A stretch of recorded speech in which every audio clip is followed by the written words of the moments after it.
At my job, I'm currently interviewing for 2 new positions on my team. In general, I'm a computer systems engineer. Technically, the job that I do is a database administrator, so we're trying to hire a couple of new database administrators to add to the team. Some of you may now or in the past have been in a position where you've had to hire other people at your job, and many of us have had to go through that whole interview experience ourselves to get a job.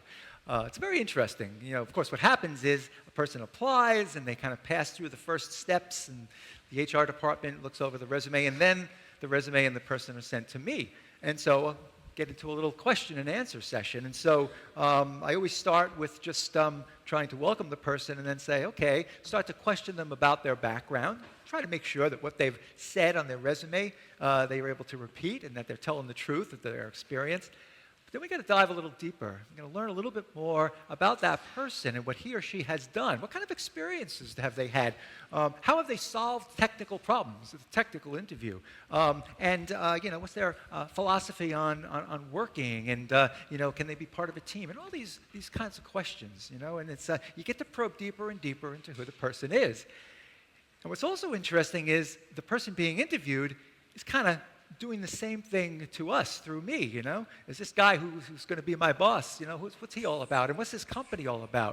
We're trying to see if we can understand each other.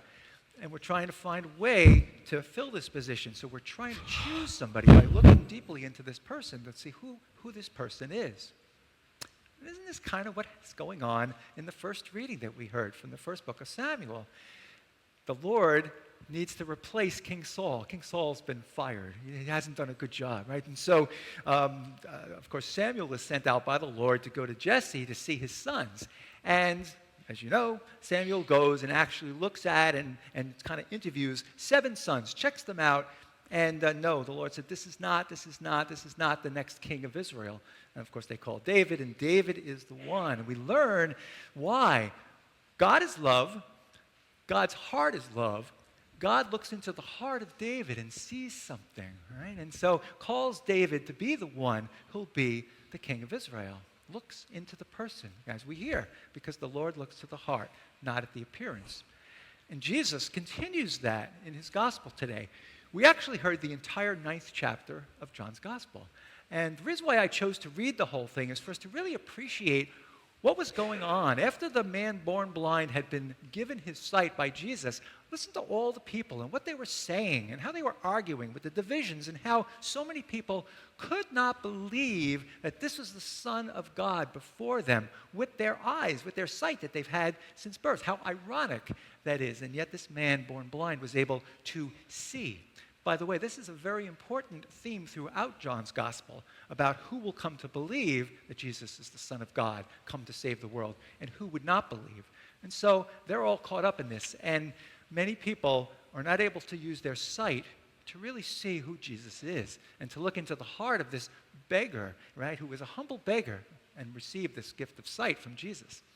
But I think many of us in our lives, we kind of fall into that trap too. We think we're seeing, but we're really not. Sometimes we find ourselves in life on a path that we think God has placed us on, but then we say, no, wait a minute, no, that's not right. This isn't the right path to be on. This is not a path that God put before me.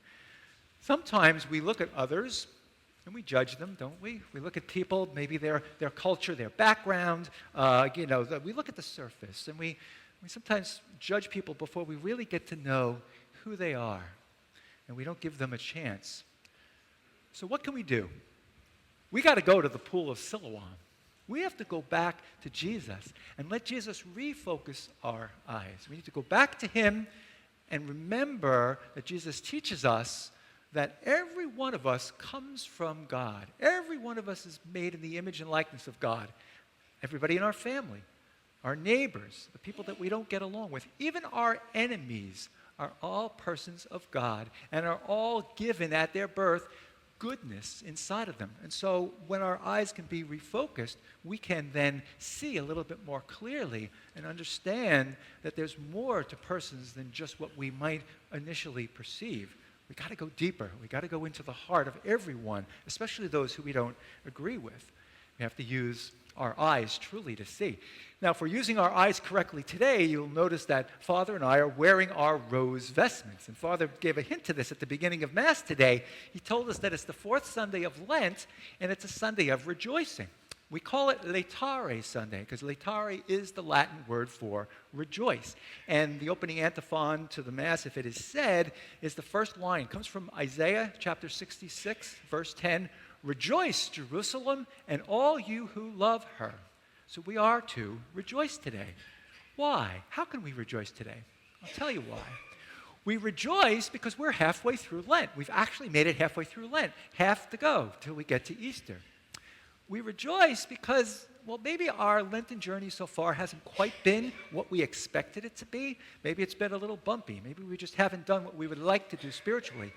But we rejoice because Jesus is there to lift us up and carry us forward to do better, to get a little closer to him. And it starts at this Mass with our eyes of faith when we see the bread and wine become Jesus' body and blood. He's here for us today. We rejoice because on Good Friday, we're going to see again that Jesus was placed on the cross and died for us because he loves us more than we can ever imagine. Died for us so that we have eternal life, that we could overcome sin through him. We rejoice because we know the end of the story. We know it's Easter Sunday. We know about the resurrection. And we can believe that Jesus rose from the dead for all of us so that he can restore our sight and help us to understand that we are called to see the good in others. And you know that Siloam, by the way, that pool of Siloam, as you heard, means sent. When were we sent? We were sent at our baptism.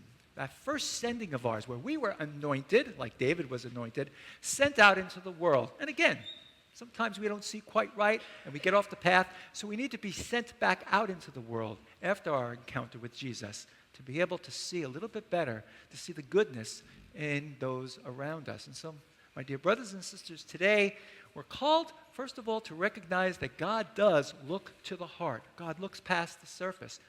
We're called to do the same. Whether it be in our positions, if we have them, of hiring people to join us in our work, or in all of our dealings with those around us, especially those that we disagree with, to see that all of us are made in the image and likeness of God. All of us have dignity. All of us have some gifts and talents that are meant to be done for the good, and to find those in others so that we can be like Jesus. We can be the persons of compassion and mercy. The question for all of us today is, so how is Jesus and how is God asking us to use our eyesight?